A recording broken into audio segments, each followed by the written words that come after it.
What's up, YouTube? So I got asked by a couple of people after I posted my progress video how I like to train. In a nutshell, I lift heavy and I eat a lot of food and I sleep. I'm a simple man. So the majority of you can stop watching after that. So that's about it. It's not all I'm going to leave you with there. I'm going to talk about how I train off season. My meet preps are pretty structured, but the majority of my training is off season. As I've really, what have I done? I've done 2 push-pulls, a meet I got injured in, and then a full meet. So I've only done 4 meets. I've been roughly training powerlifting 3 years. So most of my training has been off-season training.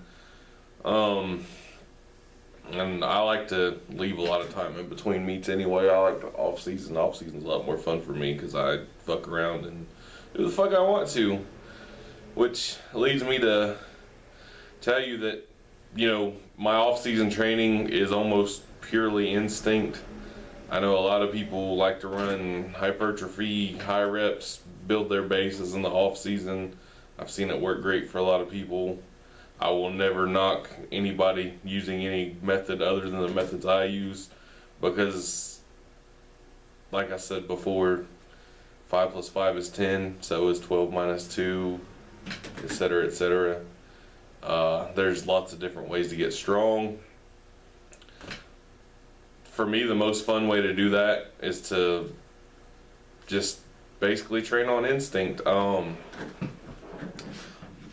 A lot of times I go to the gym, I know I'm gonna bench. My shirt is wet, it's raining outside. Just thought I'd point that out. But anyway, a lot of times I go to the gym, I know I'm gonna bench. I don't know what the fuck I'm gonna do as far as sets and reps wise until I get done warming up. And then a lot of times I still wing it. Now, looking back at some training logs,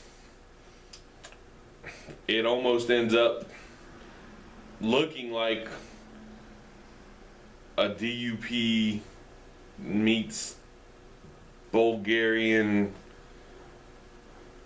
type deal. If I were to show my sets and reps from, say, 2 months of off-season training, you would probably think that somebody programmed some Dup/Bulgarian hybrid maybe, or you would think somebody's just a fucking idiot. Which, honestly, when I first started doing this, a lot of people thought I was a fucking idiot. Because I trained by instinct. As a matter of fact, there's a little skinny YouTuber, nerdy looking motherfucker, goes by the name of Stephen Campbell.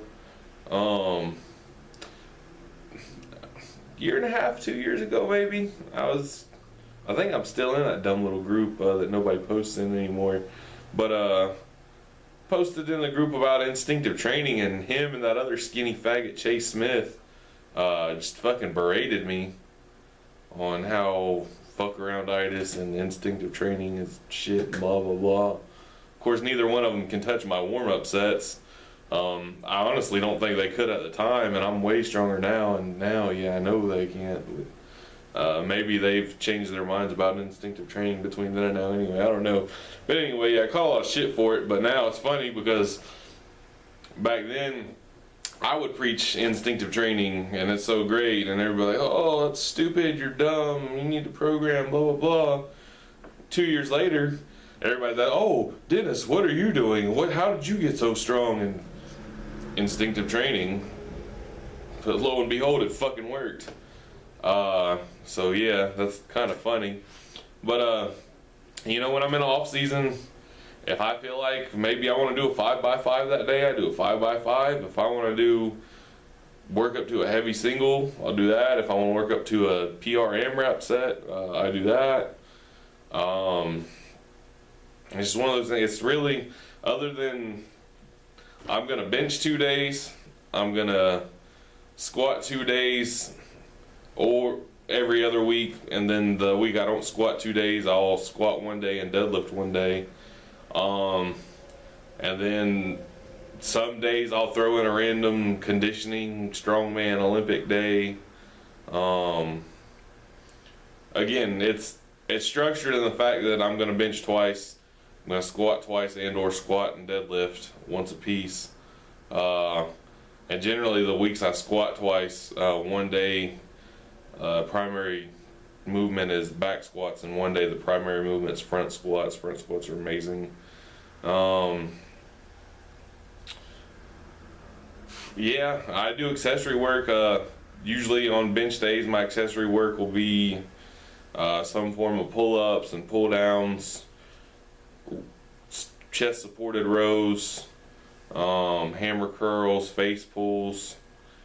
On squat days, I'll do for accessory work, sometimes lunges. I really hate lunges, but I probably should do them more. Leg extensions, hamstring curls. I've been working back in box jumps, but with a really low box. I honestly love jumping. I'm a big fan of plyometrics. I've dropped them since I've got really serious into powerlifting. That's something I'll go back to when I'm done powerlifting.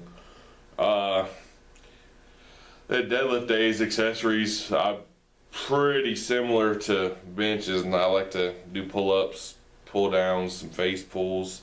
I might do reverse hypers, GHRs, which I probably need to do those some more. But yeah, there's really not a lot of structure to my off season. Now, as of right now, I'm doing a 4-week hypertrophy mini block for squat and deadlift.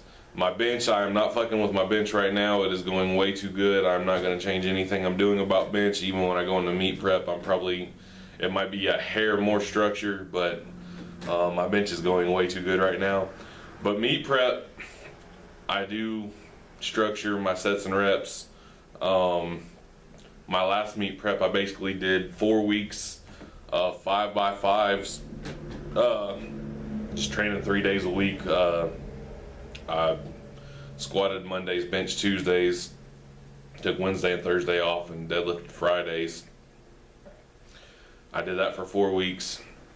Then I did 3 weeks of 3x3s, same 3 days a week, Monday, Tuesday, Friday. And then the last 5 weeks I went into a peaking phase where I do basically work up to a heavy single every day. Same thing, Monday, Tuesday, Friday. I'm going to tinker with that a bit this meet prep. There were some good things about that and some bad things about it, so I'm going to make some adjustments.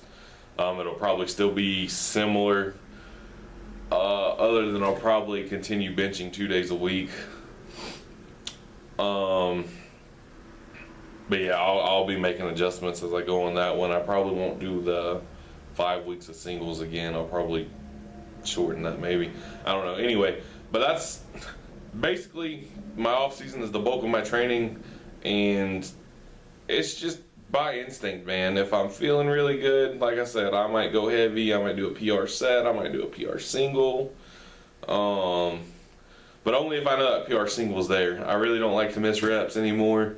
I used to say if you're not missing reps, you're not trying. I've rethought that philosophy. Not to say I won't if I'm doing an AMRAP set, and I fail, like I hit 9 reps and I fail the 10th or something.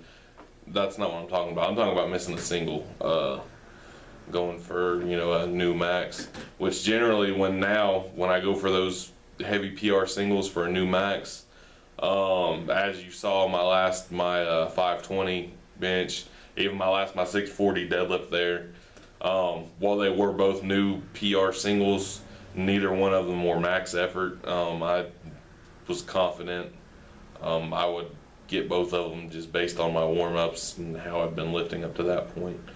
But that is pretty much how I train. And a tip of advice, you probably should run a program. First of all, it's not the main tip of advice. I'm going off a tangent here. I get a little sidetracked, scatterbrained, but instinctive training ain't for everybody. Anyway, for my fellow naturals out there, what can really help you get stronger is being in a caloric surplus. Adding body weight. I'm not saying just fucking go nuts and try to gain 100 pounds in 6 months and be a complete slob fat ass, says the fat boy.